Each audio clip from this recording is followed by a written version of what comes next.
Hi guys, so I'm at the Festival of Unexceptional today with the Super 5. I found this Renault 10 which I actually spotted for about 100 million yards away because I saw that front bumper, which is so unique to this car. This one has actually got a really cool modification to the engine gearbox setup, which I'm really eager to show you because it's just so innovative and clever the way it's been done.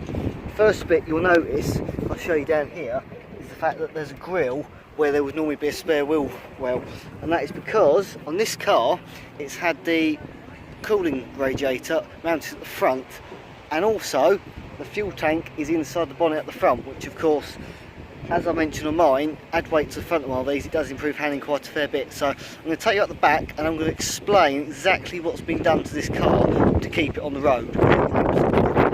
Right, so this is the back end of this Renault 10. Now obviously my car is as it would have come out the factory, nearly, apart from the engine. So mine has got a rear swing axle, which is only essentially connected to the body of the car in the centre under the back seat, and then you've got two rods either side that support it in its pivot. And then on the chassis around about there, where those two bolts are, you'd have a leather strap round and a rubber block so that the body can only roll so far. And that's basically like an anti-roller.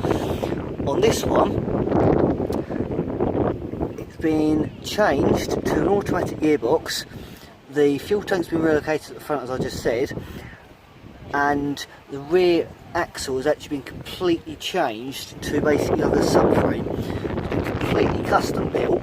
It's a bit like having a Renault 5 Turbo 2 sitting in front of us. It's got so it's got a subframe. It's got double wishbone suspension on either side, and then that's actually been calculated and all measured up to make the drive shafts work with this automatic gearbox from a Renault 5 Mark 1, and that's the 1400 from a Renault 5 Mark 1 as well, which is why you will notice there's no water pump this end, no fan, no radiator. That's been mounted at the front for more efficient cooling. So you've got the auto gearbox at the top end there. It's improved the gear ratios immensely, because on these, as I said on my car, the fourth gear is only about 16, so get to 4,000 RPM you're only doing about 60, whereas on this one I'm told you can hit 60 in first gear, which is quite impressive, I think. But the reason why you have to do this to change to this, to have this sort of setup, is that the swing axle, the drive shafts are not actually drive shafts now. You've actually got an axle tube coming out of the gearbox on a normal 10, and then it's got a half shaft going through it, so you can't, it's very difficult to change it around and to try a different type of gearbox. But this has been done, and I think really brilliantly. I can't remember what the carb's off of, I just know it's a Weber, and that's a Alpine exhaust. I've got a temperature sender here where the plate is, and obviously on my car that plate is on the other end, but on this car, being a Mark 1 Renault 5 unit, this end of the gear of the engine would normally be right up against the bulkhead, and that end is where all the magic happens. So, yeah, there's an awful lot more to it, which I can't really show you, so it's a bit pointless trying to explain it. But I think you get the idea that this is a very clever little bit of engineering going on here to make this all work. If I show you underneath, that's your double wishbone suspension. You've got the drive shafts there, and I'm told they've actually been cut up and sleeved to be exactly the right length to all work and line up as they should do, and obviously be just the right length to flex properly with the suspension travel as well. Absolutely brilliant, if you ask me. This is really clever bit of design work, and if it was mine I'd be incredibly chuffed with it. So yeah, as for the rest of the car, it's absolutely immaculate. It's had respray, I'm told, which I can well believe the amount of shine coming off of it.